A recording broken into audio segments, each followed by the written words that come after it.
WFI के पूर्व अध्यक्ष और सांसद बृजभूषण शरण सिंह के खिलाफ प्रदर्शन में नया मोड़ सामने आया है। प्रदर्शन में शामिल रेसलर्स नौकरी पर लौट गए हैं। रेसलर्स साक्षी मलिक, बजरंग पूनिया और विनेश फोगाट तीनों रेलवे में नौकरी करते हैं। इसके बाद मीडिया रिपोर्ट्स में ऐसा दावा किया गया कि तीनों ने आंदोलन से नाम वापस ले लिया है। इसके बाद साक्षी ने ट्वीट कर खबरों का खंडन किया और कहा कि ये खबर बिल्कुल गलत है। इंसाफ की लड़ाई में ना हम में से कोई पीछे हटा है ना हटेगा। सत्याग्रह के साथ साथ रेलवे में अपनी जिम्मेदारी को साथ निभा रही हूँ। इंसाफ मिलने तक हमारी लड़ाई जारी है। कृपया कोई गलत खबर न चलाई जाए। साक्षी मलिक के पिता सुखबीर मलिक का कहना है कि आंदोलन किसी भी सूरत में वापस नहीं लिया जाएगा। कोई भी आंदोलन वापस नहीं लिया है। आंदोलन प्रॉपर तरीका से चला हुआ है।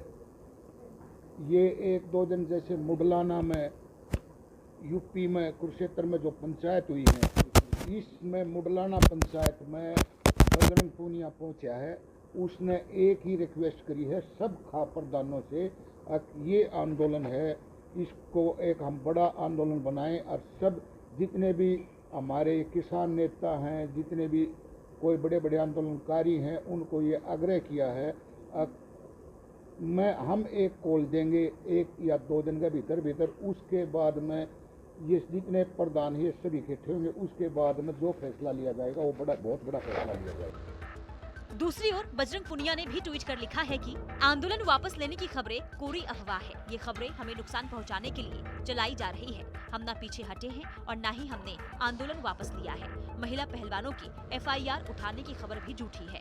इंसाफ मिलने तक लड़ाई जारी रहेगी। चलिए अब आपको पहलवानों के प्रदर्शन की पूरी टाइमलाइन दिखाते हैं। 18 जनवरी को कड़ाके की ठंड के दौरान दिल्ली के जंतर मंतर पर पहलवानों ने धरना शुरू किया। WFI चीफ बृजभूषण सिंह पर कई संगीन आरोप लगाए गए, जिसमें यौन शोषण जैसे आरोप भी शामिल थे। लेकिन इसी दिन बृजभूषण ने सामने आकर सभी आरोपों को सिरे से खारिज कर दिया। 19 जनवरी को खेल मंत्री अनुराग ठाकुर से रेसलर्स की करीब 3.25 घंटे तक बातचीत हुई। अनुराग ठाकुर ने खिलाड़ियों से कुश्ती संघ के अध्यक्ष के जवाब का इंतजार करने को कहा, तो दूसरी ओर पहलवानों ने WFI अध्यक्ष को हटाने की मांग की। 20 जनवरी को पहलवानों का फिर धरना शुरू हुआ। खिलाड़ियों ने न्याय न मिलने तक कोई कैंप ज्वाइन नहीं करने की बात कही। साथ ही किसी प्रतियोगिता में भी भाग लेने से इनकार किया। 21 जनवरी को भारतीय ओलंपिक एसोसिएशन ने जांच कमेटी बनाई। 7 सदस्यों की कमेटी बनाकर जांच करने के निर्देश दिए गए। अनुराग ठाकुर की पहलवानों से देर रात 7 घंटे तक मीटिंग हुई। खेल मंत्रालय ने एक ओवरसाइट कमेटी बनाने का फैसला लिया। 23 अप्रैल को जंतर मंतर पर पहलवानों का धरना फिर शुरू हुआ। 24 अप्रैल को पहलवानों ने सुप्रीम कोर्ट में बृजभूषण के खिलाफ FIR दर्ज करने की याचिका लगाई। 28 अप्रैल को इस पूरे मामले में सुप्रीम कोर्ट में सुनवाई हुई, जिसके बाद दिल्ली पुलिस ने बृजभूषण शरण सिंह के खिलाफ FIR दर्ज की। 3 मई को रात में पहलवानों और पुलिस के बीच धरना स्थल पर बेड लगाने को लेकर झड़प हुई। 4 मई को सुप्रीम कोर्ट ने पहलवानों का केस बंद कर दिया और उन्हें हाई कोर्ट जाने के लिए कहा। 7 मई को खापो और किसानों ने जंतर मंतर पर महापंचायत बुलाई, जिसके लिए सरकार को अगले 15 दिनों का अल्टीमेटम दिया गया। 21 मई को फिर महापंचायत हुई। खिलाड़ियों ने इंडिया गेट पर कैंडल मार्च निकाला।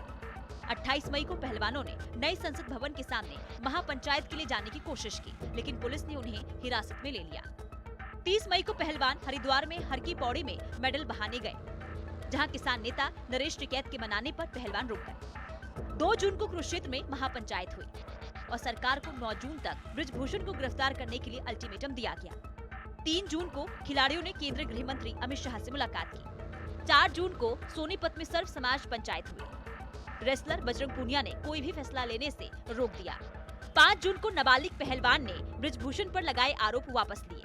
साक्षी मलिक रेलवे में अपनी ड्यूटी पर लौट गई है। विनेश फोगाट और बजरंग पूनिया भी अपनी नौकरी पर लौट गए हैं। कुल मिलाकर ये साफ है कि भले ही साक्षी, बजरंग और विनेश रेलवे में अपनी नौकरी पर जरूर वापस लौट गए हैं, लेकिन इंसाफ के लिए उनका आंदोलन जारी रहेगा। सूर्य समाचार के लिए दिल्ली से विनय सिंह और रोहतक से दीपक भारद्वाज की रिपोर्ट।